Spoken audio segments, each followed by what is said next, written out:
I spent 100 days in Minecraft PIXELMON, but I can only use legendary Pokemon. Legendaries only have a 1 in 10,000 chance of spawning, making them incredibly rare. And I certainly consider myself a Pokemon master, but this challenge will be nearly impossible even for me. I have 3 specific goals for these 100 days. First is to attain a shiny legendary Pokemon. Shinies have a 1 in 4,096 chance of spawning, but luckily I do have some other ideas to attain such a rare Pokemon. Number 2 is to get a mega legendary Pokemon. There are only a few mega Pokemon in the game and even fewer legendary mega Pokemon. My third goal is to fuse 2 legendary Pokemon together to create a god Pokemon. The server I'm playing on has a ton of fusion Pokemon, and I want to create one to be the strongest Pokemon on the server. And for a bonus goal, I want to create a gym on the server for you guys to come on and battle for yourself. Whatever team I have at the end of this 100 days is the team that the gym leader will have in my gym. And with all that being said, let's start off our adventure. On day 1, I selected Baby Rayquaza as my starter Pokemon. He was adorable and looked like a pool noodle, so of course I named him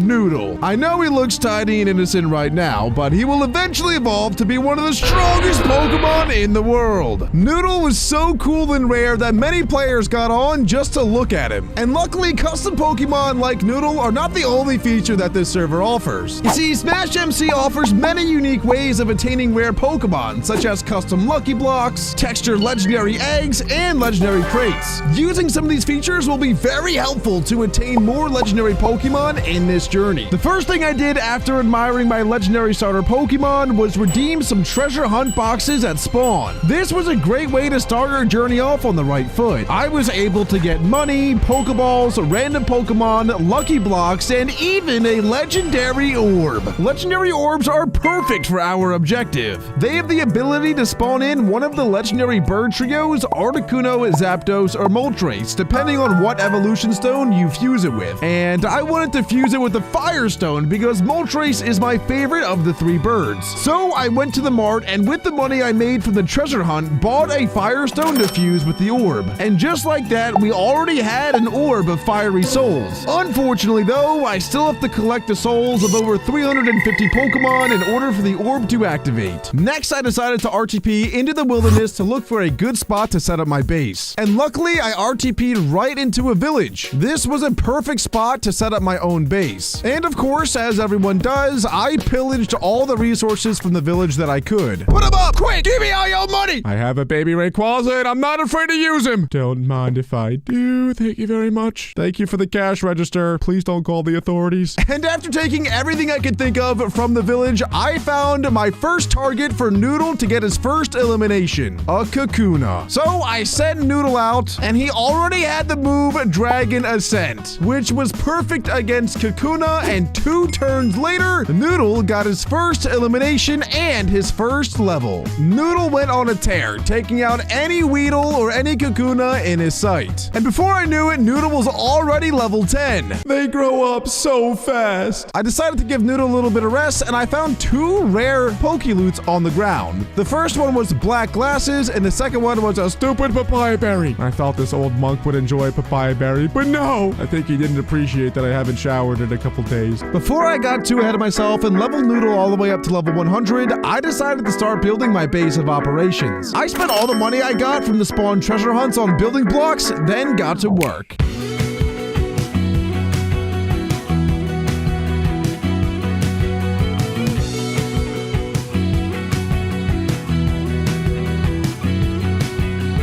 I wanted this build to have a Pokemon theme to it, so I built it with that style in mind. And just so we're all clear, I am a pretty poor builder. And I know this one in particular came out looking like Dirt Boy built it, but I promised myself I would improve this build as the 100 days went on. And by the way, if you guys do want to join me in this town, make sure to join the Zacian server on Smash MC and type /Warp Siren. That will take you to my house where you can start building too. Anyway, after building a house that looked like it's been through war, therefore, I decided to go back to training Noodle. I knew that at level 50, he would finally evolve into the almighty Rayquaza, and I couldn't wait to get him. So I trained him for a couple of days until he got to level 33. But honestly, training can be pretty exhausting, so after I was done, I decided to do one of my favorite things in all of PIXELMON: open lucky blocks. I received 8 common blocks and 5 uncommon blocks from the spawn hunts, and breaking these could make or break our entire adventure. You see, these blocks have a chance to spawn any Pokemon at random, and even have a chance to upgrade into rare and epic blocks that guarantee a legendary spawn. If any of these blocks upgrade to that tier, I would finally be able to use a second Pokemon. So I placed my first common lucky block down, broke it open, and got a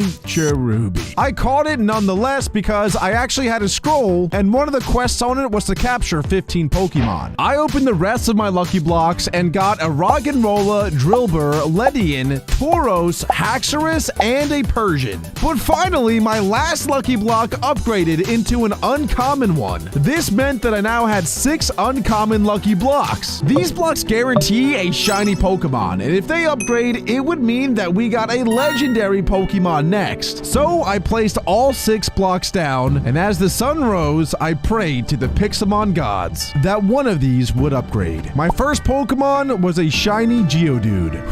I was nervous. My heart was pounding. I knew that this would be one of the best opportunities I could ever get to acquire a legendary Pokemon. I opened my second block and got a Clobbopus. Really? A Clobbopus of everything? I opened my next block and honestly, I thought I was getting trolled. I got a shiny Spheal. Nonetheless, I caught it and stashed it away in my PC to never see the light of day again. I broke my next block with anticipation, and it happened! I got myself a rare lucky block! The PIXELMON gods do exist! The thing is, as well, is this lucky block can actually upgrade again into a Master Ball or epic lucky block. And if it does, then that would mean I would get a shiny legendary Pokemon. But before I opened that lucky block up, I decided to open up the last 2 uncommons. I got a Delibird and another upgrade! This was honestly the absolute best case scenario. I was absolutely not expecting to attain 2 rare lucky blocks from the few lucky blocks that we started with, but I can't say I was disappointed. This was such a relief because my only Pokemon that I could use up until this moment was Noodle, and whatever 2 Pokemon I got from these lucky blocks, I knew would be Noodle's new role models. And for good luck, I decided to put 1 dirt block on top of the first rare lucky block. Then I opened it and got a Volcanion! Volcanion is one of the only fire and water type Pokemon in the entire game. And it even has the ability Water Absorb, so water moves don't even affect it. It's easily one of the cooler legendaries. The only problem with it is it didn't have any fusion counterparts, and that is what I was hoping for most. Then it was time to open up the final lucky block. I took a deep breath, approached it, and gave it 1 big ol' wallop.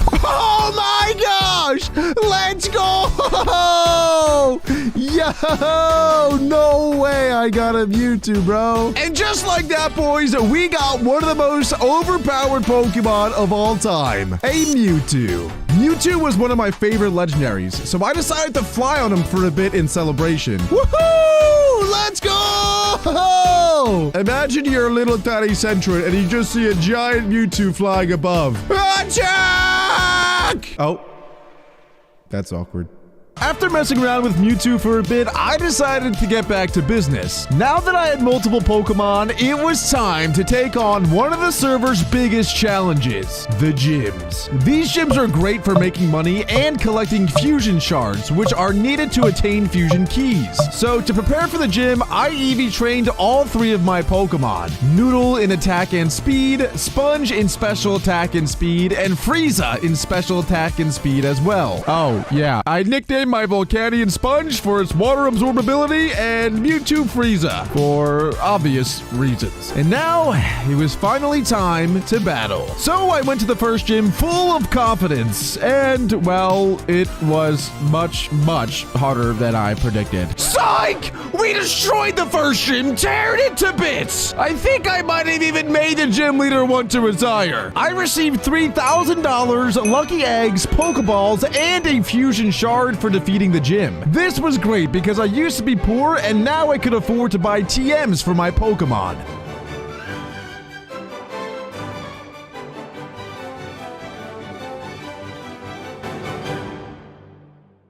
Unfortunately, I was about to face my biggest challenge yet, the 5th gym. It was an electric type gym, and with Noodle being a flying type and Sponge being water, it was very good against my team. It even had the legendary Pokemon Tapu Koko, and for obvious reasons, the battle didn't last too long. After all the destruction I put Lieutenant Surge's co-workers through, it was time for me to get punished. In about 5 turns, the battle was over, and I was very ashamed, especially because I had a crowd of fans watching. I felt like Gary Oak, but instead of being awesome and always winning, I was publicly humiliated. And after totally not crying at all, I knew it was time to get back on the grind. I didn't realize I'd have a rival going into this 100-day challenge, but Lieutenant Surge has given me no choice. My new most important goal was to destroy him. To do that, I had to train up Noodle and get more Pokemon. So I went back to my home to check on the progress I had made with my legendary orb. It was about 80% full, so I decided to get back on the mission of collecting more Pokemon souls. And after a while of eliminating Pokemon, Noodle was up to level 45 and my orb was full. I was pretty nervous because I didn't have any Master Balls and I haven't caught any Pokemon yet, but I knew that adding a 4th Pokemon to the team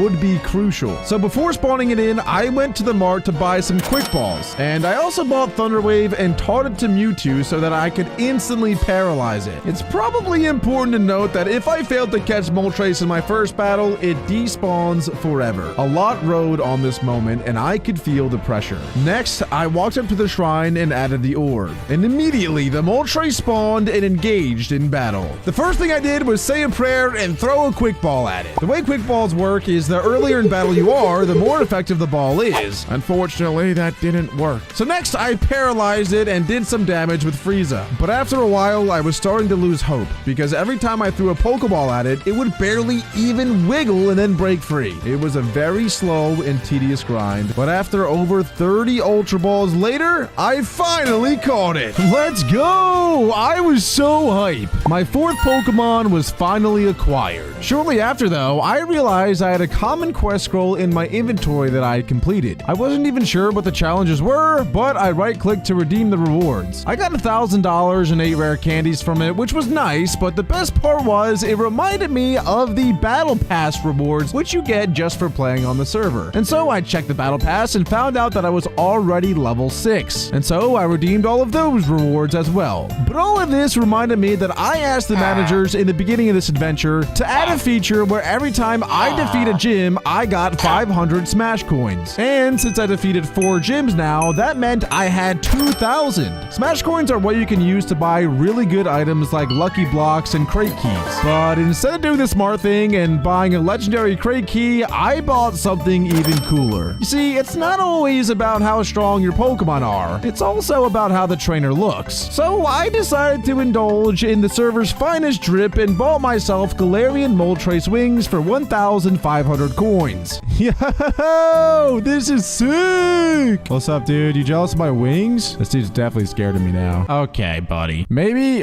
I lied. Maybe it is all about the Pokemon. This dude is literally a Steve skin with 0 drip at all, and he has one of the coolest fusion Pokemon that we've ever made. Okay, I'm kind of embarrassed, I'm not gonna lie. And speaking of money, by the way, guys, there's something that I have to admit. I'm addicted to spending all of my money on building blocks. I know, in this 100 days, I'm supposed to create the best Pokemon team to ever exist, blah, blah, blah. But what good is that without a nice home to go along with it? And now I have $61. So now, poor as ever, I spent the next couple of days working on my home.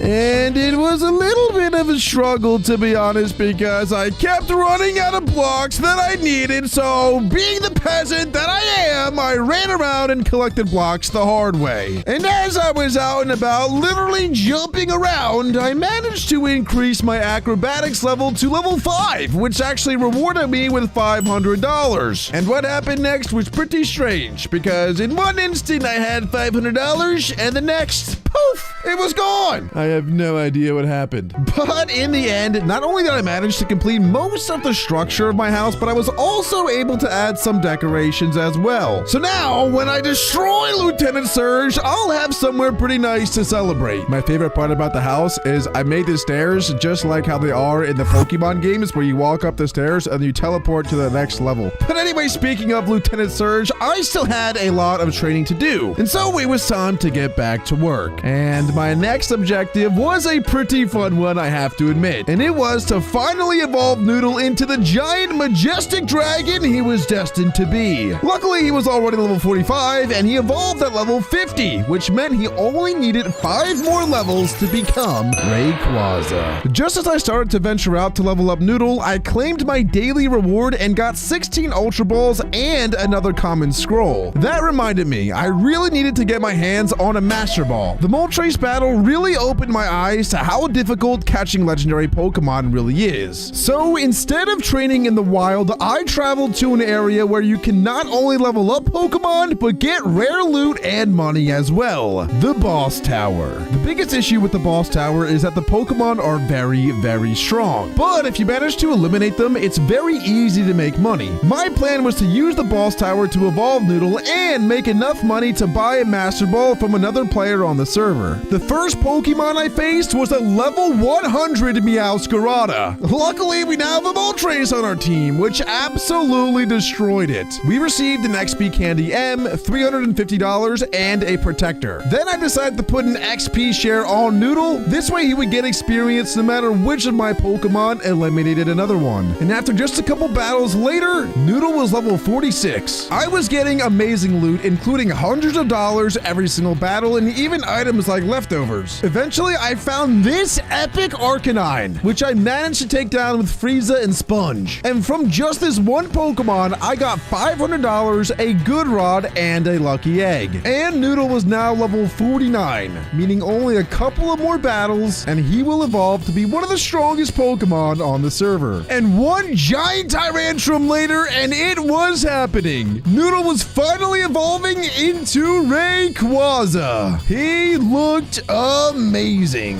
Noodle and I have been through such a long journey already. I was so proud of him and the monstrous dragon he had become. But there was still so much more journey left, and Noodle knew that. And after being at the Battle Tower for quite some time, we racked up almost $5,000, which surely would be enough to buy a Master Ball. So I went into the GTS to look for some. I saw a lot of Pokemon and eventually stumbled across 4 Master Balls for $100,000. Actually, I think I'm not gonna do that. But I kept looking and found another Master Ball for $800,000. And then I exited out of the GTS and cried myself to sleep. Turns out, guys, Master Balls are a lot more expensive than one might assume. So instead of buying a Master Ball, I went back to the Pokeball merchant and did the noobiest thing ever and bought an entire stack of Ultra Balls. Yet another L for Mr. Sirud. Now, if you guys remember, one of my goals is to attain a Mega Legendary Pokemon. And luckily, Rayquaza has a very unique way of Mega evolving. Instead of needing a Mega Ring like all of the other Mega Pokemon, Rayquaza only needs to know the move Dragon Ascent. This is a flying type move that does 120 damage. Luckily, baby Rayquaza knew this move from the start. So that means I can Mega Evolve Rayquaza now, right?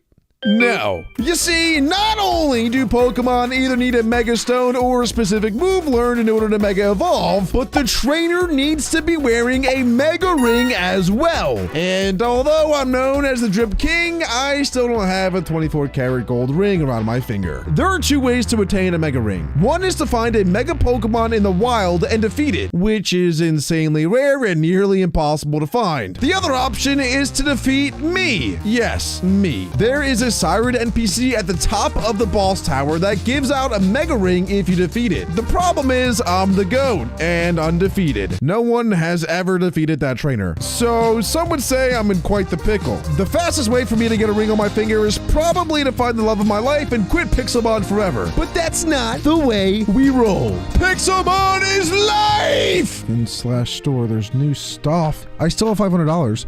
Oh, I could buy a Kyogre head. Dude, I could add Charizard X wings! No, instead I have these. Actually, these are still pretty sick. Which one do I buy? Arceus head, Kyogre head, or Mewtwo head? Ooh, do I buy an Epic Crate-Key? Nah, I don't buy an Epic Crate-Key. You know what we do. Kyogre head, come on now, let's go. Yes, sir, yo-ho. Oh my God. This boy is dripping now. And now I have 0 Smash coins. I ran around aimlessly and thought about the best approach to defeating the Sirud NPC. And after much thought, I realized the answer was simple. Entei. Yes, I know there are a couple of stronger and fancier Pokemon like Arceus, Zacian, Zamazenta, Lugia, Kyogre, Groudon, Xerneas, Yveltal, Dialga, Palkia, Giratina, Darkrai, Giachi, Deoxys, Ting, Lucia, and Pal, Tapu Koko, Solgaleo, and Eternatus. But that's not the point! Entei has a very special place on this team because Moltres and Entei have the ability to fusion and create an insanely strong Pokemon known as Eruptrace. Now, capturing Entei would be quite difficult, so I'm just gonna buy him. And according to the community, they sell for around $50,000. With some quick math, that's about $50,000 more than I currently have. So I think I need to start selling some things. First, I listed 4 fusion shards for $70,000. And if those sold, I would be in really good shape to get my hands on an Entei. Now, you might be wondering, why on earth would you sell fusion shards if you plan on fusing a Pokemon? Don't you need those shards to craft a fusion key, Daddy Sirud? Can't believe I actually wrote that in the script. Typically, yes, but I have big brain the system. In the battle pass, I am now level 48, only 2 levels away from level 50. And what's the reward at level 50, you may ask? You guessed it, an entire fusion key. And so I feel like my plan is pretty obvious at this point. Sell all my fusion shards, get to level 50 on the battle pass, and redeem the fusion key. This was actually the first time I checked my battle pass in a while, so I redeemed all the rewards, then got back to grinding it. Turns out you actually get some pretty cool stuff. I had 8 more common lucky blocks and 1 uncommon, along with a bunch more battle items and some random Pokemon papers. I even got 2 random eggs. So I decided to hatch them first, and I got an Anubis Skinny and an alternative Eevee. I didn't realize at the time, but these eggs were actually like special custom textured eggs. How much do you sell for? Please sell for $1 million. I'm not gonna lie, I was pretty shocked by these eggs. Unfortunately, they were both pretty trash when it comes to their IVs, but I decided to list them on the GTS anyway. I put the Eevee up for $15,000 because I have no idea what I'm doing. And I listed the Skitty for $1,500 because everybody hates Skitty. Next, I redeemed my random ice Pokemon and got an Abomasnow. Then I opened my shiny triple choice, which allowed me to select 1 of 3 shiny Pokemon. My options were Drifblim, Caracosta, and Blipbug. And I decided to go with the Pennywise Balloon Drifblim. Whoa! My Eevee sold! Yes! Inland Mammal! Bought my Eevee for $15,000. Let's go. Boys, we're at 43K. We actually got so much money from the battle pass alone that selling the Eevee actually got us like almost to the point where we can buy an Entei. Before I negotiate with anyone about buying an Entei, I needed to do what I do best. Open lucky blocks. I had 8 commons and 1 uncommon. If my luck was as good as it was earlier in this challenge, there's a chance I could get another legendary Pokemon here. I started opening my common lucky blocks and got a Wurmple and Feraligatr. Then I realized I actually had an extra lucky block in my chest, so I placed that one down as well. Then I got a Luxio, Bidoof, Rotom, and Ribombee. It doesn't take a genius to notice that that is only 6 Pokemon because 3 of them upgraded. Now I had 4 uncommon lucky blocks. Surely one of them would upgrade into rare, right? I opened the first one and no. But then you wouldn't believe it. 2 of the next 3 upgraded into rare lucky blocks. Boys, the PIXELMON gods are on our side today. Ooh, Deoxys. Okay, I'll take that. Not the best Pokemon in the world, honestly, but hey, a legend is a legend, and I'd rather have that than nothing. 3, 2, 1.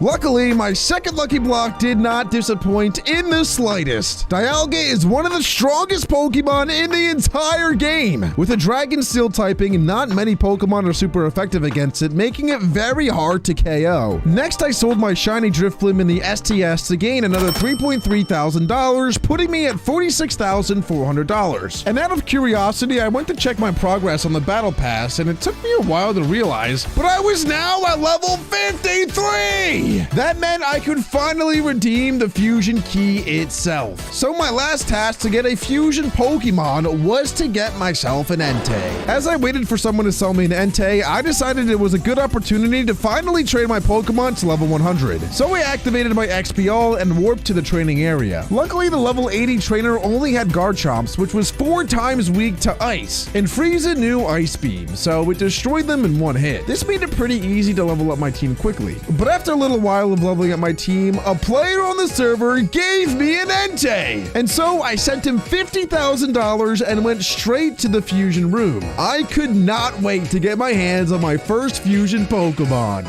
I ran up to the computer and added Moltres to the left side and Entei to the right. Then I inserted the fusion key and waited for the magic to happen. Bang! Just like that, we have our hands on one of the coolest Pokemon of all time. Yo! Oh my gosh, bro.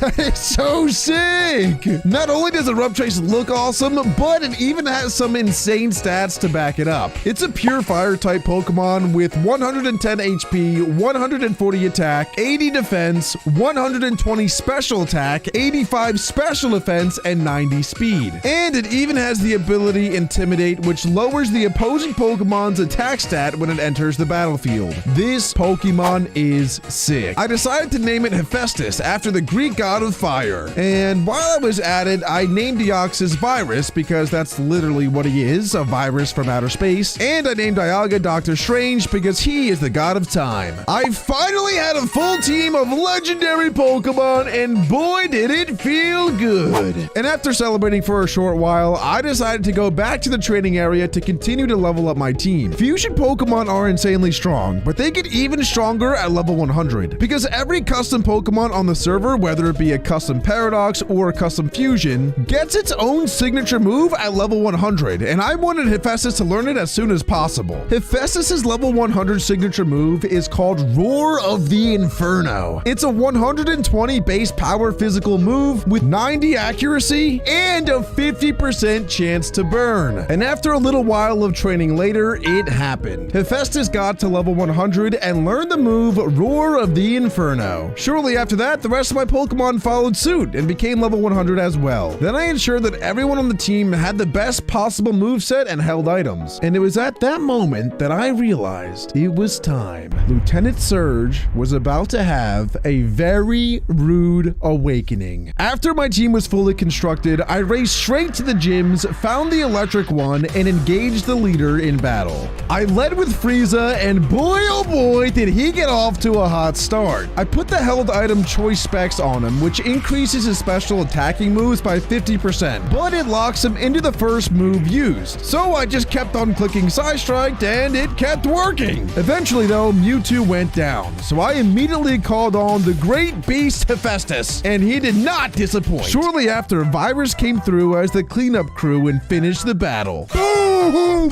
Yes! Let's go!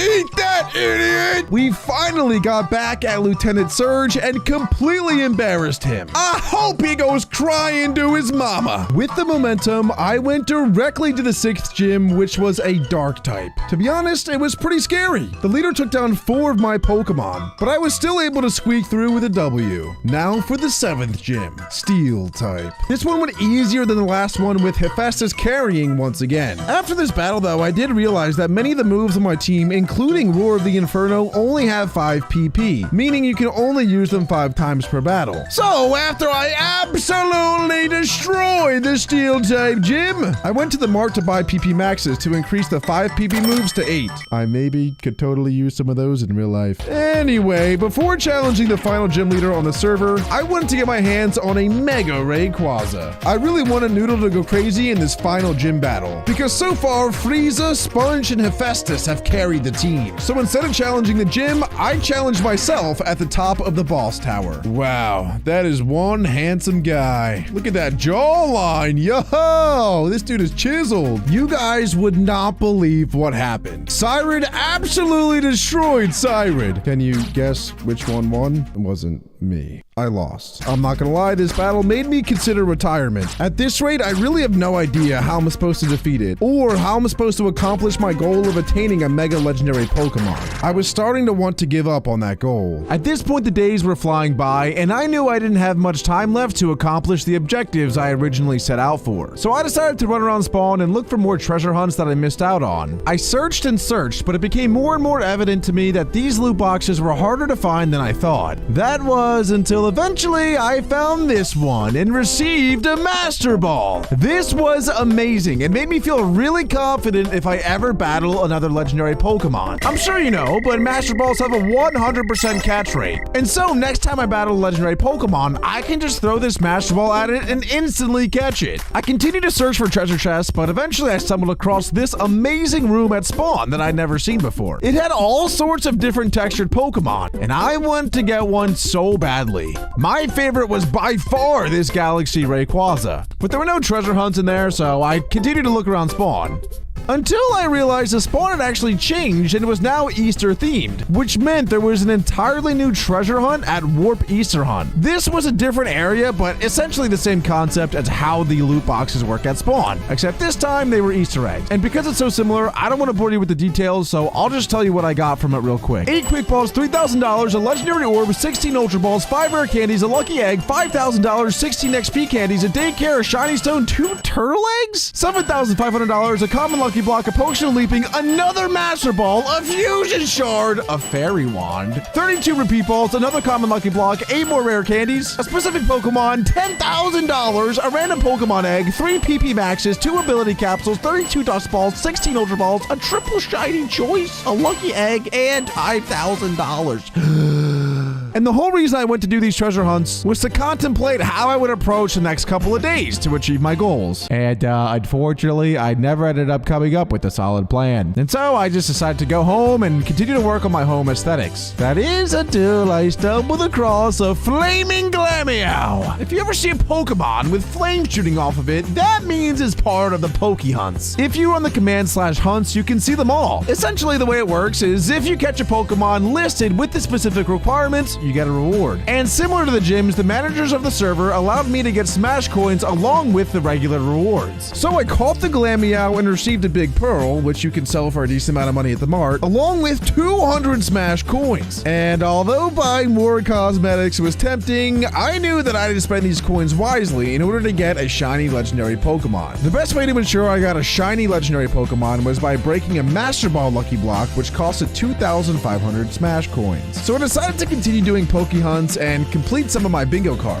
I decided to target the bottom of my bingo card because it consisted of the most common Pokemon. So I had to catch a Swinub, Pancham, Bellsprout, Frigibax, and Bunnelby. Shouldn't be too hard. First I RTP'd to a snowy biome and caught a Swinub. Not too long later I found a Frigibax and caught that as well. Next I found a level 10 Bellsprout and caught that. Then I went to target Bunnelby because I knew that he spawned in the forest, but unfortunately he only spawned during the day. So I teleported to a jungle biome because that is where Pancham spawned. And after just a couple minutes of searching, I found him. I caught him with a quick ball on the first try, and I was about to go back home until I stumbled across an ultra wormhole. These wormholes were exceptionally rare, and typically could only be spawned by 3 Pokemon, Arceus, Solgaleo, or Lunala. But sometimes, if you're really lucky, they'll spawn in the wilderness. And what happens if you go through the portal will shock you. The portal takes you to an entirely different dimension. This is where where many rare Pokemon spawned. It was very intense. Ominous music played as I roamed around the area. The gravity was low, but my heartbeat was not. This is where all the Ultra Beasts and many Paradox Pokemon spawned, so I knew I had a good opportunity to find some insanely rare Pokemon. And I know, a lot of people don't consider Ultra Beasts as legendary Pokemon, but I do, and I'm making the rules. One thing I noticed instantly about the Ultra Space Dimension was all of the raid bosses that were here. Raid bosses or raid dens are pretty much boss Pokemon that you get to battle with other players or random Pokemon, and if you defeat them, you get pretty good rewards. And so I decided to defeat every single one that I found. And as I was running around for a little while, I stumbled across my first very rare Pokemon. This was a Radiant Sail, a custom past Paradox form of Venusaur. And as much as I wanted to catch and use this Radiant Sail, since this video is a legendary only challenge, I am not allowed to. Now, I know that I've caught other Pokemon in the past, but that was strictly to complete bingo challenges or Poke Hunts. Catching a Radiant Sail wouldn't accomplish anything except for me just being able to sell that Pokemon, which I didn't think was fair. Then I found this Ultra Ball loot, which gave me a Pixie Plate. And that's another really cool feature of the Ultra Space Dimension is there's a lot of these Ultra Ball loots, which give out really good items. If you collect all 17 different plates, then you can spawn in Arceus. And as much as I would love to do that in this challenge, I simply just didn't have enough time to collect all the different plates. I was honestly starting to get pretty upset because I had spent so much time in this challenge and still had no idea how I was supposed to accomplish some of my goals. Finding the Radiant Sail was cool at first because of how awesome and rare it was, but it made me pretty sad knowing that it could have been a legendary. I spent a lot of time in the Ultra Space because I knew it would be very challenging to get back if I ever wanted to, but I didn't really have any plans while I was there. I was kind of just hoping that an Ultra Beast or something would spawn, and so I ran and continued to claim every Beast Ball reward I could find until something unexpected happened. Oh my! No, is this real? Is this real? Oh my god! No way! Oh my god, please tell me. Yes, I have my Master Ball. Let's go! That's right, an Iron Nightmare spawned. A custom future Paradox Yveltal. This was easily one of the coolest Pokemon in the entire game, and trust me, it's as strong as it looks. It's an electric dark type Pokemon with 130 HP, 110 attack, 95 defense, 145 special attack, 100 special defense, and 109 speed. Its signature move is called Beyond the Void, which deals 100 damage with 90% accuracy. Flying on this thing was insane. It made me feel like I was in a Star Wars X-Wing. Then I finally decided to leave the Ultra Space Dimension, only to find out that it was nighttime. Then I found another flaming Pokemon, a Purugly, which was in the easy section of the Poke Hunts, but I knew that if I caught it, I would get 200 Smash coins for it, so I decided to catch it quickly. And since it was night out, I decided to go to the training area so that I could quickly get my new Iron Nightmare up to level 100. And eventually, he became level 100. And he finally learned the move Beyond the Void. Also, I decided to name him X-Wing for obvious reasons. I also decided to put an Assault Vest on him as well. Assault Vest increased Pokemon special defense by 50%, meaning his special defense would go from 236 to in the mid 300s. The only drawback with it is you can only use attacking moves. But luckily, all 4 of X-Wing's moves are attacking. I thought the Assault Vest would make the most sense since his signature move requires a 1-turn recharge, meaning he'll have to take a hit from one Pokemon. And if I can set it up that Pokemon is a special attacker, theoretically, X-Wing should be able to take it pretty well. And after building X-Wing up to be the strongest Pokemon it could be, I decided it was finally time to finish my bingo card. Shortly after, I found the Pokemon I sought after, a level 7 Bunnelby. Catching Bunnelby meant I completed my bingo. As a reward, I got a normal EMZ, which is actually a pretty rare item. And to confirm, I had completed the entire bottom row. So I checked my store balance and it was a perfect $2,500. I was torn. I didn't know if I went to get a custom textured egg or an epic lucky block. I'll admit I also had some very intrusive thoughts to buy all the cosmetics that I could, but I finally decided to be a responsible 25-year-old man and do the right thing, which was to buy the epic lucky block. And so that is exactly what I did. This was the moment I had been waiting for so long. A guaranteed shiny legendary legendary Pokemon, I would finally be able to accomplish my second goal. I threw some rare candies and a Master Ball on it for good luck. Then I took a deep breath, walked forward, and broke open the Master Ball Lucky Block. And I got a shiny Zeraora, which is my absolute favorite legendary Pokemon. And its shiny form is even cooler. And I haven't even mentioned the best part about it. You see, Mewtwo has the ability to fuse with two Pokemon. One is a Dragonite, and the other, you guessed it, Zeraora. The problem is we don't have a fusion key right now, but we do have 8 fusion shards. And so all we need to get a fusion key is a fusion core. Then we can craft the key. But that was a lot easier said than done. I scoured the GTS and instantly found 2 fusion cores, each selling for $190,000. And at the time, I only had $68,000, meaning I had to find a way to come up with over $120,000. I sold just about every single item that I have accumulated over this 100 days. I sold my Master Ball, I sold my Normalium Z, I even sold all 4 of my legendary orbs. But after selling everything in my chests, I worked my way up to $115,000, which meant that I needed $75,000 more in order to afford the core. I weighed my options, and there wasn't all that much I could do except to sell one of my own. The Deoxys that we named Virus had a very special place in my heart. He helped me so much in our gym conquest and is an essential part of the team. Unfortunately though, there's only room for 1 psychic Pokemon, which means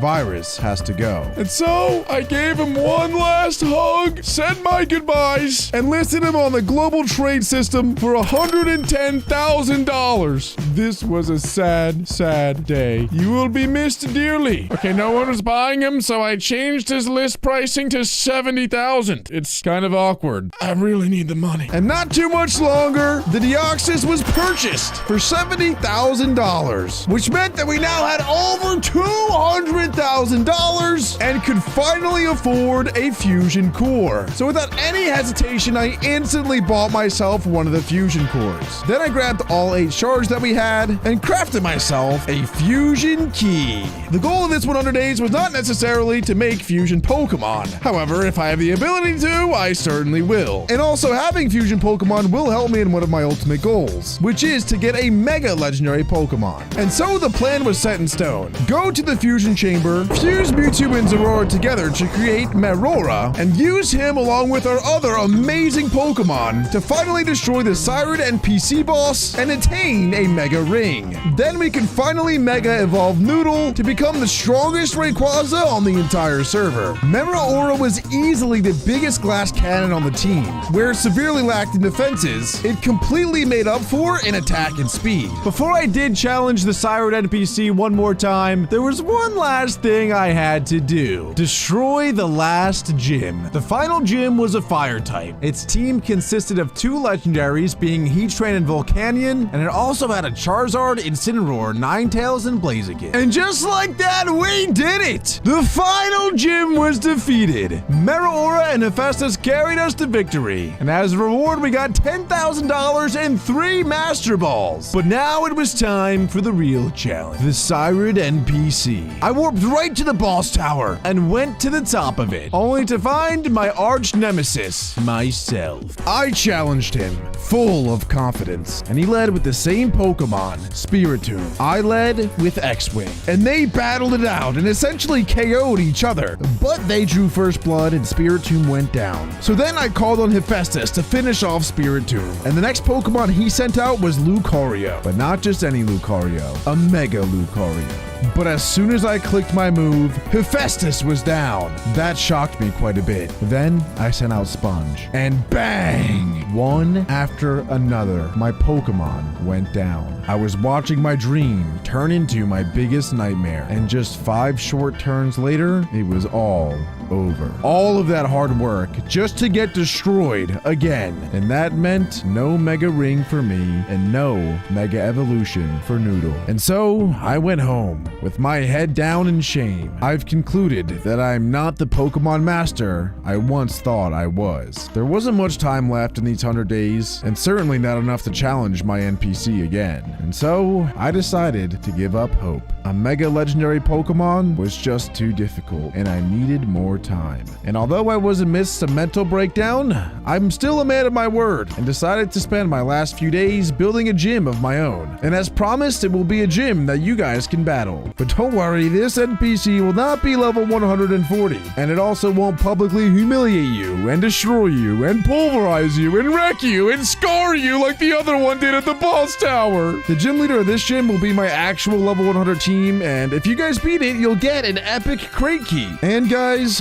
with the gym up and running, sadly, that concludes this 100 days in Legendary only Pixelmon. Legendary Pokemon. Yes, the rarest Pokemon to ever exist. Ones like Mewtwo, Rayquaza, Lugia, and Arceus. There's about a 0.001% chance of one spawning, and I'm dumb enough to spend another 100 days catching them. Now, this is not my first time attempting this challenge. About a month ago, I was able to attain quite a few legendaries, but I was unsuccessful in completing all of my goals in the journey. One of my goals was to get a shiny legendary, and I did that with Zeraora. Another one of my goals was to get a legendary fusion Pokemon, and I did that with Hephaestus. But the goal that I failed to achieve was to get a Mega Legendary Pokemon. There are only a couple of legendary Pokemon that can Mega Evolve, and in order to Mega Evolve them, you need their Mega Stone and a Mega Ring to perform the evolution, and I didn't have either of those. So getting a Mega Pokemon will be one of my few goals in this 100 days. But here are the rest of my goals. First, to defeat a player in the War Zone. The server that I play on has a War Zone where players battle to climb the leaderboard. Every 2 months, there is a new War Zone season, and whoever ranks among the top 3 placements gets really good rewards. Also, legendary Pokemon spawn very often in the War Zone, so if I could catch one there, that would be great. But what I didn't mention is if you lose a battle in the War Zone,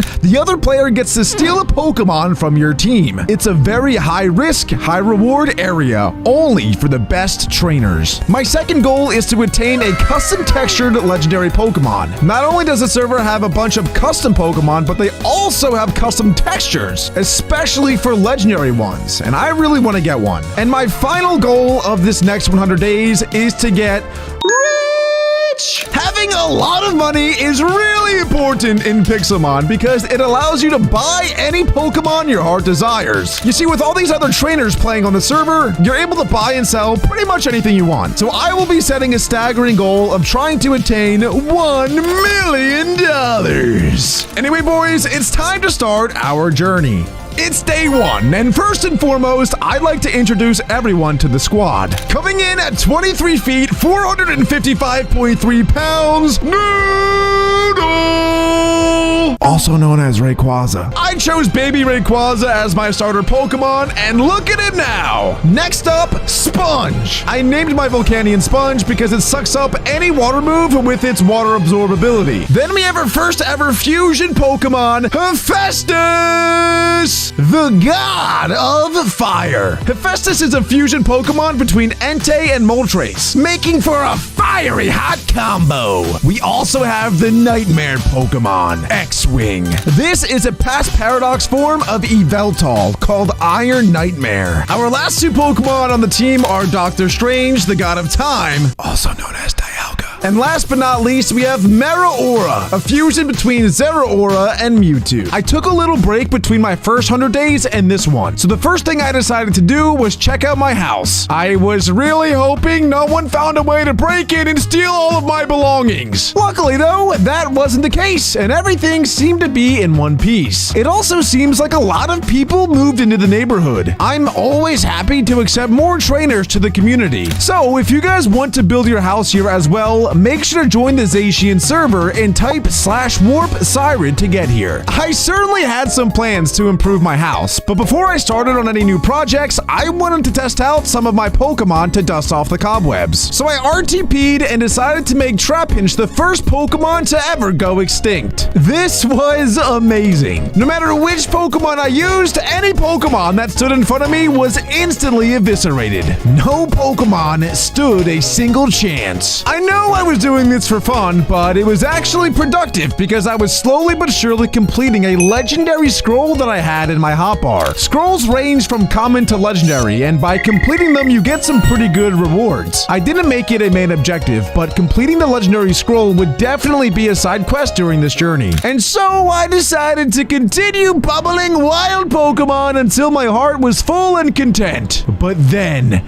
out of nowhere, this happened. A legendary Groudon spawned right in front of me. I couldn't believe it. Only one time in the last 100 days did a legendary Pokemon spawn in front of me. And I was not expecting one to spawn on me this quickly. And I started panicking and tried to gather my thoughts. And so I checked my bag to see if I was prepared for such an encounter. And, well, I wasn't. I forgot my Master Balls at home! Luckily, I did have a ton of Ultra Balls, though, so there was definitely hope. I decided to start the battle with Noodle, but I was too afraid to attack it on the off chance that I KO it. After my killing spree on the rest of the desert Pokemon, I know my team is capable of anything. So, to start the battle, I played it safe and threw Ultra Balls instantly. And, to no one's surprise, it was extremely ineffective. I was getting anxious and desperate. What if I don't catch this thing? I don't want to attack it, but I also don't think there's any way I could catch it with it being full HP. You see, the weaker a Pokemon is, the easier they are to catch. And after throwing about 20 Ultra Balls at it, I was really contemplating my next move. And so, I decided to risk it. I used Dragon Claw with Noodle and prayed it would leave the Groudon weak. And, well, it certainly left him weak.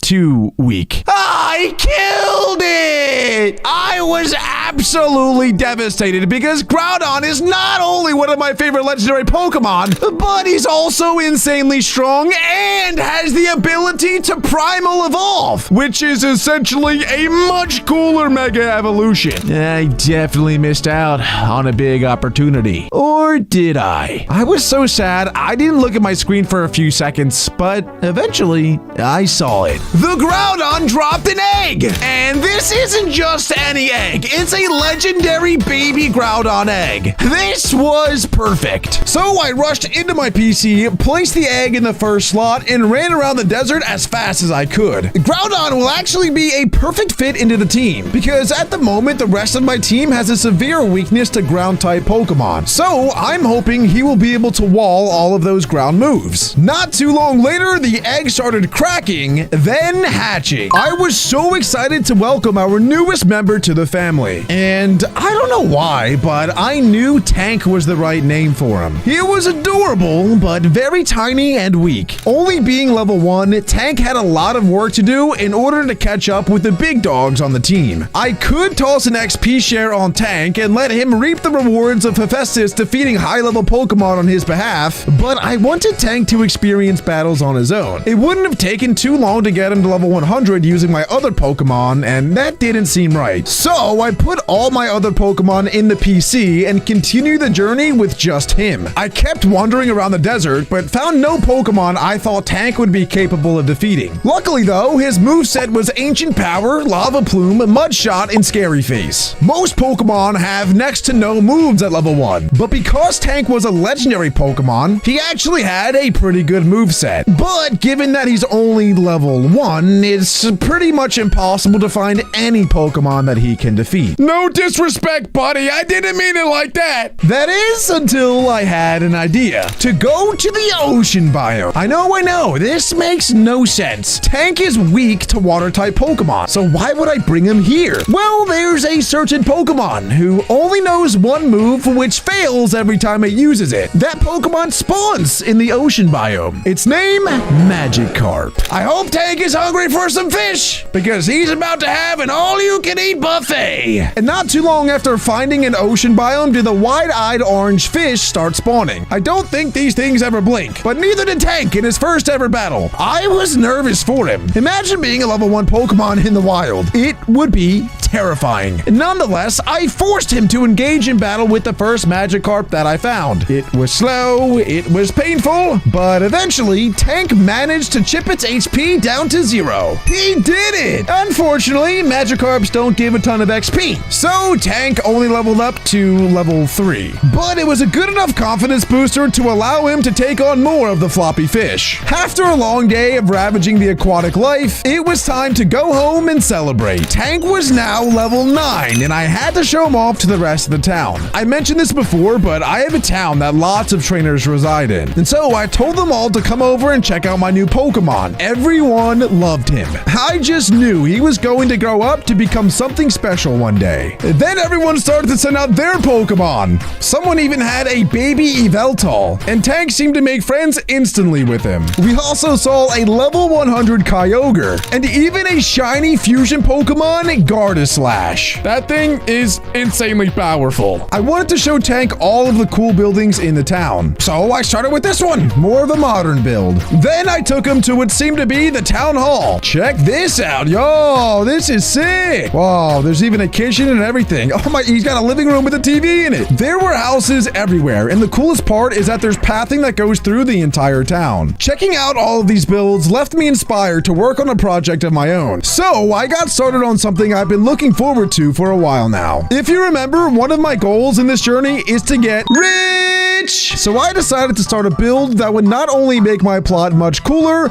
but it would help me get rich. And that build would be a casino. Yes, gambling is bad. Kids, do not gamble unless you gamble in my casino. I had a couple of ideas for what I wanted to do for the gambling mechanic. Originally, I was thinking of a blackjack or a slot machine, but I ended up choosing a roulette table. Roulette tables are simple, fun, and a lot of people can get involved at once. The only problem with roulette tables is they take up a lot of space. And unfortunately, I didn't have that many blocks left in my claimed plot area. So I claimed a vacant plot next to my gym and started building there.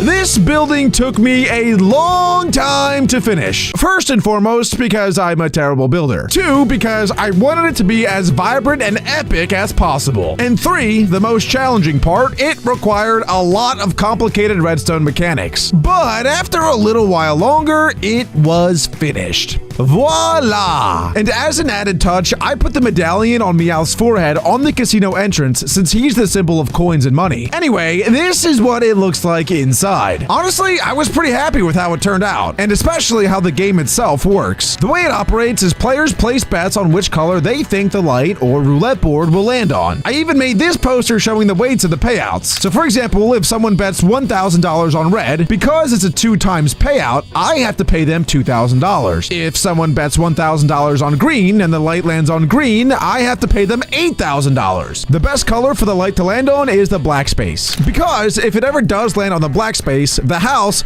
me, wins all the bets placed. It's a simple but very fun game. I was really eager to start taking on customers, but awkwardly enough, it would still be a couple of days before I could officially welcome them. You see, I may have spent all my money purchasing blocks in order to build the casino itself. Think of this as an investment. In order for a casino to operate, they need to have enough money in reserve in the off chance that they, lose, which maybe could potentially end up happening to me. So, to be safe, I needed to spend the next couple of days racking in some cash so I could afford to pay people off and not be in debt. But that wouldn't happen anyway. I was just being safe, right? Right? So, I went to the boss tower for a little while because it's a simple, mindless way to get some money. Each boss that you defeat not only drops a couple of $100s, but also some items that you can sell to shopkeepers. After grinding the tower for about an hour or so, I managed to make about $50,000. This was still nowhere near my end goal of $1 million, but it was at least a good start. I didn't want the casino to flood with people the second I opened it because I only had $50,000, which wasn't enough to welcome too many gamblers at one time. So I discreetly ran around my village village looking for a player who might want to be my first customer. And the first player I found was named Miltank Utters 17. I hate to say it, but this player could not have been more than 8 years old. And I was hoping to take all of their money. I welcomed him with open arms into my grand casino, and he seemed pretty excited to be here. I explained the rules to him, but to be honest, I wasn't sure he ever understood. Regardless, I let him place his first bet, and, well, he did not hold back. $10,000 on red. Whew!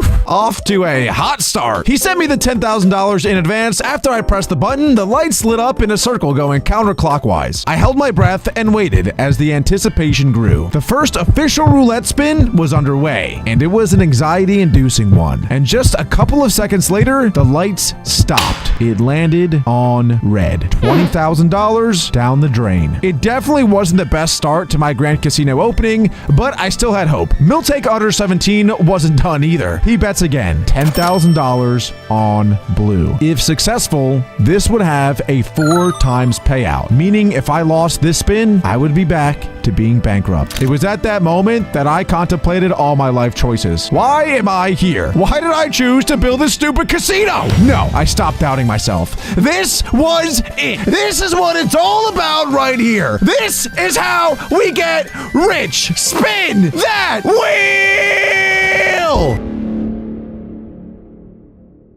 It landed on blue and Miltank Utter 17 took all the money and left. I don't really know what to say. After all that work, I'm back to square one once again. I needed to take a break and get my mind off this stupid casino. So I decided to move on from this project and come back to it later. In the meantime, I worked on my legendary scroll. This is another very tedious task that would take hours to complete, but it would keep my mind off the fact that I just lost $50,000 after spending a lot more than that on the building itself. And to rub salt in the wound, it was to player named Miltank Utters. Anyway, the first challenge on the scroll was to defeat 84 ground type Pokemon. I already had some progress made from killing the trap pitches earlier, so I only had to defeat another 70. I teleported to the desert biome and got to work. And once again, the genocide of trap pitches may or may not have occurred. I don't know how they keep reproducing because their average lifespan has been cut to about 15 seconds due to Sponge and his steam eruption. Eventually though, the first challenge was complete. Next, I had to capture 67 dark type Pokemon. This was going to be a pain. Eliminating Pokemon was one thing, but catching them was another. You see, Pokemon actually have a pretty good chance of breaking out of Pokeballs, making it much more tedious than just easily eliminating them with one click. The most common dark type Pokemon I could think of was Vullaby and Sandile, both of whom spawn in the desert biome. So I stayed where I was, but instead of causing a massacre, I was, let's say, adopting tiny Pokemon. And by adopting, I meant forcing infant Pokemon into a Pokeball to never see the light of day again and spend the rest of eternity rotting in a PC next to their cousins. But hey, as long as I'm completing my legendary scroll, I don't feel bad at all. I eventually caught the 67th dark type Pokemon, and it was a Sandile. This task took surprisingly long, to be honest, and I was very glad that it was over. And last but not least, it was time to level up Pokemon 200 times and evolve 20 of them. These were the easiest of the challenges so far, as all I had to do was put low-level Pokemon in my party and activate an XP All. Then I just destroyed the trainers at Slash Warp Training for a bit, and next thing I knew, bada bing, bada boom, the last 2 challenges were complete. So then I grabbed my legendary scroll and redeemed the rewards for completing it. I received $30,000, 2 fusion shards, a fate crate key, and 2,500 smash coins. I do want to emphasize that completing these scrolls would typically not result in any smash coin reward, but the management team agreed to give me the smash currency if I completed some of their challenges. You can do a lot with 2,500 coins, as you can see in the store. One thing that I wanted to purchase in the first 100 days of this challenge was one of the textured legendary eggs. Instead, I bought an epic lucky block, which honestly ended up being pretty good. But this time, I will do as my heart desires and buy a legendary textured egg. This will guarantee a legendary Pokemon with a really cool texture. It wasn't a very easy decision though, because there were so many cool eggs to choose from. Galaxy, Crimson, Crystal, Shadow, Ancient, and Corrupted. I didn't know what to choose because they all seemed so epic. Ultimately though, I went with the Galaxy egg. I just felt like it was the coolest concept of them all. But now, now I was really nervous. What if the legendary I got was bad? I really don't want to get a Fiona or a type Null or something trash like that. And honestly, I needed it to be something strong because I plan on going to the war zone later and my team still had some big weaknesses. After I purchased the egg, it went straight into my Pokemon party. And surprisingly, it didn't take long for it to hatch. Here we go. After grinding for hours to complete the legendary scroll, what are we going to get? A Zacian!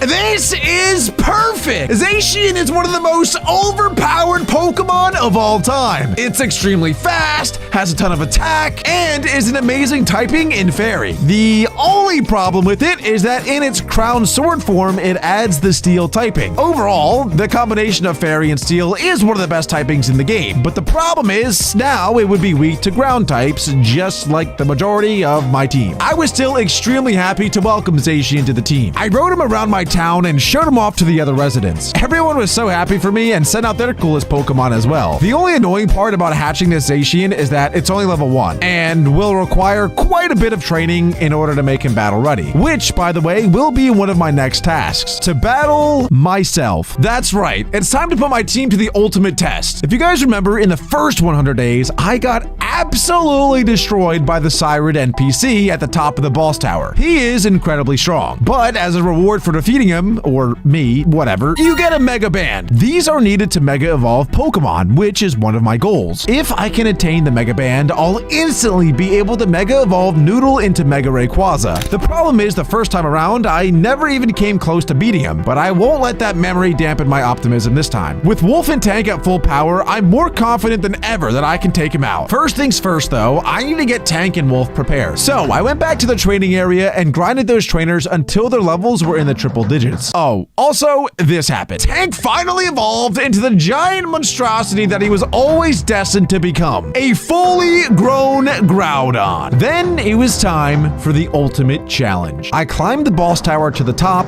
where the most menacing trainer stayed. I felt like Shrek rescuing Fiona at the top of a castle, except instead of rescuing, I was there for a slaughter. And by golly gosh, did a slaughter happen. I led with my newest Pokemon, Galaxy Zacian, also known as Wolf. As predicted, he led with Spiritomb, which is exactly what he did last time. Luckily, the Spiritomb went for a Sucker Punch, and Sucker Punch only works if the opposing Pokemon uses a damaging move. And since I clicked Swords Dance, the Sucker Punch failed. So I decided to get greedy and go for another Swords Dance, increasing my Zacian's attack to 3 times attack. And again, for some odd reason, the Spiritomb went for another Sucker Punch and failed. This was the absolute perfect scenario. My Zacian was now fully set up to sweep his team. So then I clicked Play Rough, one of Zacian's strongest moves, and Spiritomb's health bar dropped faster than you can possibly imagine. Keep in mind, his Pokemon were all level 140, and the next Pokemon had the exact same fate, dead. They were all dropping like flies. He sent out Mega Pokemon and even Fusion Pokemon, but once Wolf was set up, there was nothing that could be done to stop him. Wolf 1 versus 6'd his entire team. Victory! It was kind of sad to look into my own eyes after completely obliterating the NPC, but I couldn't help but be joyful. I quickly equipped the newly acquired Mega Ring, and boy oh boy, was this thing shiny. I looked so cool. The first thing I did was sprint out of that boss tower and Mega Evolve my first ever Pokemon, Noodle. He has come so far in this journey and has become one of the strongest Pokemon to ever exist. Mega Rayquaza is easily one of the coolest and scariest looking Pokemon. I'm glad he's on my side. Tank is another Pokemon that has the ability to Mega Evolve. Well, in this case, Primal Evolve. But in order to do so, I need to get myself a red orb. I needed to fish with a Super Rod in lava to fish up 9 red shards and combine them all in a crafting table to create the orb. So that's exactly what I did. I went back home, grabbed the best rod I could find, and fished in a lava lake in a desert for a while. I fished up Torkoal after Torkoal and Macargo after Macargo until my eyes started to feel heavy. I was getting exhausted fishing here for so long, and eventually, after no luck, I gave up. My hopes and dreams of attaining a Primal Groudon were dwindling. I was starting to come to terms with the fact that I may have to be okay with only attaining 1 Mega Pokemon in these 100 days. With time running out, it didn't make much sense to continue to chase after this goal. So I TP'd back home to clear my head and figure out what I wanted to do next. And that's when I stumbled across across my arch nemesis, Miltank Utters 17. The stars were aligning. I knew what I had to do. I proposed to him another session at the Po Casino, to which he obliged. So together, we ran back to my gambling building. If I was able to win, and win big, there's a chance I can make enough money to purchase a red orb from another player on the server. That would save me hours of work trying to fish for one. For the first time in a while, my hopes were high. The roulette board was just how we left it, and the memories of me losing $50,000 in just a few moments flooded my brain. I only had $42,000 to my name this time. Miltank Utters was already familiar with the rules of the game and was excited to get going. To make matters even more stressful, his first bet was for 98% of my net worth. Instantly, my heart started going crazy. I knew that this was pretty much make or break for my dream of 1, becoming a millionaire, and 2, getting my hands on a red orb. After a few deep breaths, I pressed the button to initiate the redstone contraption. The machine kicked into gear and the lamps lit in a counterclockwise fashion. In my head, I just kept repeating the words, "Please not red, please not red," until eventually the light stopped for good. Blue! It landed on blue! We just won a $40,000 wager. Our new balance was up to $82,000, which was the most that we've had in a while. The joy that I was feeling didn't last too long though, as I asked him if he wanted to play again, and boy oh boy did he ever. He quickly responded $50,000 on blue. This means that if I lose, I would owe him $200,000, which I didn't even have. Reluctantly, I accepted his bet. I stepped up to the center of the table and pressed the magic button once again. The wheel spun, and even faked this out a couple of times, as for a second it seemed to stop on black, then red, but it was all just deception as the wheel continued to spin. But after one more time around the roulette table, the lights stopped. One light short of blue. I got lucky there. This time around, we are 2 for 2 and up $90,000. Miltank Utters reacted by messaging me, "This game stink." Although my empathy was starting to creep in, my greed outweighed it. I asked if he wanted to play again. He told me that he has $100,000 left and wanted to put all of it on green. This probably wasn't the most responsible decision, but I accepted his bet. If the light were to land on green on this spin, I would owe him $800,000. I took one last deep breath and pushed the button. Around and around, the lights went. Then, all of a sudden, bang! And it landed on red! We did it! 3 for 3 and up $190,000! Sadly for Miltank Utters, once again, the light landed just 1 block short of what he bet on. It goes without saying that he was not too happy. He didn't stick around too long either. With a dirt block in his hand, he ran right out the front door, never to look back again. I sent him one last apology because I genuinely did feel bad, but he did end up helping us out quite a bit for reasons that he didn't even know. I didn't really know how much a red orb costed, but I did know that they were extremely rare. I really hoped that I had enough, so I asked in chat if anyone was selling one. And to my surprise, a trader named Layton responded saying that he had one and was willing to sell it for $125K. I wasn't sure if I was getting scammed or not, but he seemed like a pretty trustworthy guy. Without much thought, I sent the money over and he dropped the orb to me. And just like that, I had my hands on one of the most powerful items in the game. An item that gave one of the strongest Pokemon the ability to evolve into its primal form. The orb looked as amazing as I had imagined. It was a big, bright red orb with a yellow emblem embedded on it. I admired it for quite some time, but eventually I tossed it onto my Groudon. I sent him out into my front yard and primal evolved him. To be honest, I don't know which one I liked more. Both Noodle and Tank looked absolutely amazing. My team was as strong as it had ever been by a mile, and I couldn't wait to test it out in battle. One of the best features of having Groudon is its ability, Desolate Land. This ability summons the sun, which powers up fire-type moves. Also, when Groudon Primal evolves, it acquires the fire typing as well, making it a ground and fire type. This is also important because now when it uses fire-type moves, it will also get a 50% boost in damage. But with all that being said, I think it's finally time for the ultimate test. To enter the war zone. This is where the best players in the world are. People who come here come for war. They are ruthless battlers whose only goal is to steal other players' Pokemon. Today, that battler will be me. My heart was pounding when I entered the sacred lands of the war zone, but I was still very confident. I think I was just more excited than anything, but I knew that if I lost a battle and someone stole one of my team members, I would be heartbroken. Nonetheless, I was confident enough in their abilities to perform and beat the majority of other trainers. Anyway, the war zone was a cool summer theme, which took some of the tension off. I ran around exploring looking for cool Pokemon to catch, and I found a lot of random ones that were pretty cool, but none that I was allowed to use in these 100 days, as none of them were legendary. I was still optimistic though, because this place is known to spawn many legendary Pokemon, and I wasn't seeing any trainers to contest me if one did spawn. And so I was able to relax a bit. I saw some really cool statues like Ludicolo and Pelipper, and even some nice tiki huts as well. But as cool as the scenery was, it's not what I was here for. I had been told that legendaries should spawn every couple of minutes, and I don't believe most of what I get told by random players, but this time they weren't lying. Not too long after joining the war zone, a floral Lugia spawned. Not only was Lugia one of the strongest legendaries, but we also got lucky enough for the spawn to be a custom texture as well. It was a beautiful shade of pink and hovered elegantly as I approached it. I was so glad that I remembered my Master Balls because it made this battle so easy. I sent Wolf at it to start the battle, but it didn't really matter because on the first turn, I threw the purple ball with 100% catch rate at it. And just a few wiggles later,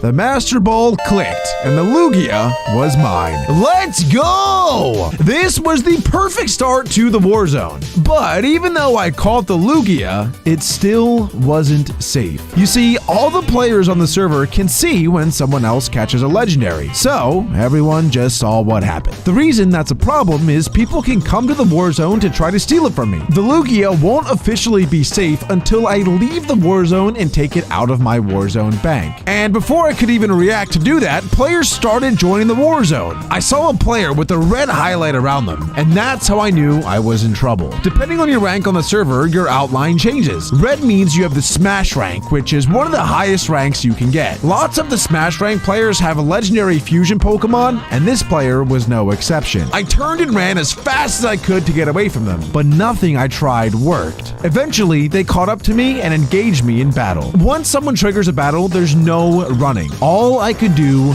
was fight. So that's exactly what I did. I led with Sanic because it was my fastest Pokemon and had the move Volt Switch. Luckily though, they led with a Chien Pao. It was one of the stronger legendaries in the game and it was very fast and hit very hard, but not hard enough. I decided to stay in and click Merora's signature move, Flash Step. This move does 70 damage and increases Merora's speed every time it's used. And 2 clicks later, Chien Pao went down. Next, they sent out Shiny Solgaleo. This thing looked awesome. And again, I went right after it with Sanic, but this time I clicked Plasma Fists. It did a lot of damage, just over half HP, which I was very happy with. But I was even more happy when I saw that Solgaleo missed its move against me. This allowed me to just click Plasma Fist again and take down their second Pokemon with ease. So far, so good, but not for long. The next Pokemon he sent out was a fusion, the new fusion, Hydratina. It was a fusion between Giratina and Hydreigon, creating a 3-headed demonic Pokemon, and let me tell you, it's as scary as it sounds. Hydratina finished Sanic off with ease, and I was left stumped with what to do next. I didn't really feel like I had a great matchup for it, so I just went to Old Faithful,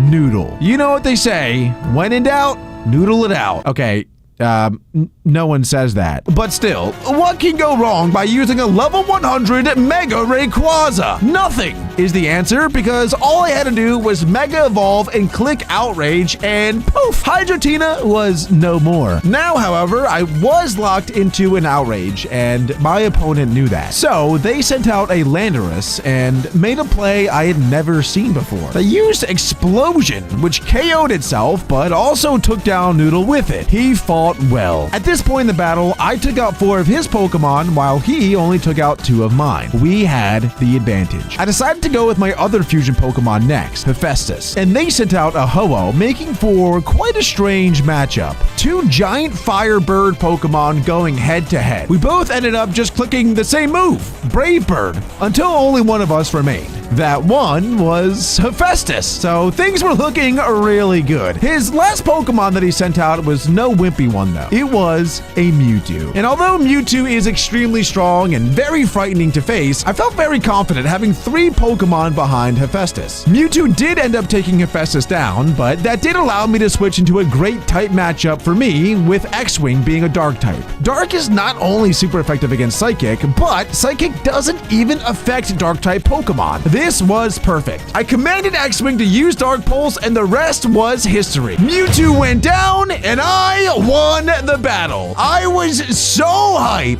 Then I was abruptly prompted to select a Pokemon that I wanted to steal from my opponent. Honestly, I kind of forgot about that part. I was just so focused on not losing that I didn't think about stealing one of his Pokemon during the battle. I only had 30 seconds to act, and time was ticking. There were so many good options. Chien-Pao, Mewtwo, Shiny Solgaleo, but all of these options were nothing compared to the beast himself, Hydrotina. The choice was clear, and Hydrotina was mine. After I made my selection, I quickly typed /safe place to get out of the war zone. When I got back home, the whole experience felt surreal. I couldn't believe that I just caught a textured legendary and stole a fusion so quickly back to back. I instantly sent both the Pokemon out in my front yard to check them out, and they did not disappoint. Both Pokemon were just so amazing looking. I don't even know what Pokemon I thought was my coolest at this point. I'm not sure I was the only one who thought that though. My old friend Miltank Utters showed up, but he didn't seem too happy. I think he was still sad from his loss from earlier, and seeing my success probably didn't help much. Honestly, I felt bad for him. Then he ran away, so I followed. I don't know if this was his house, but it seemed like he stopped running in a very random spot. He quickly turned around and said hi. I felt so bad. I had literally taken hundreds of thousands of dollars from this poor player, and he was clearly hurt by it. So I had an idea. I told him that I had a present for him, which seemed to cheer him up. I did what I felt was the right thing to do in the moment, and I gifted him the newly acquired floral Lugia. I thought he would be used much more in his hands than mine. Let's be honest. My team is so strong, I don't even know if Lugia would fit. That seemed to really cheer him up. He started saying OMG to me in chat and thanked me very much. He even told me that he's going to show his mom. Eventually, he sent the Lugia out and started riding it. As epic as an experience as I'm sure it was for him, I don't think he's rode a Pokemon before, because he instantly shot very high up into the sky, then fell just as quickly down to his death. He has so much to learn. I could tell that he was grateful for my gift, and even decided to give me something back in return. He told me that he had a present for me, but didn't know what it was. He dropped a dark red square-shaped figure to me, and my eyes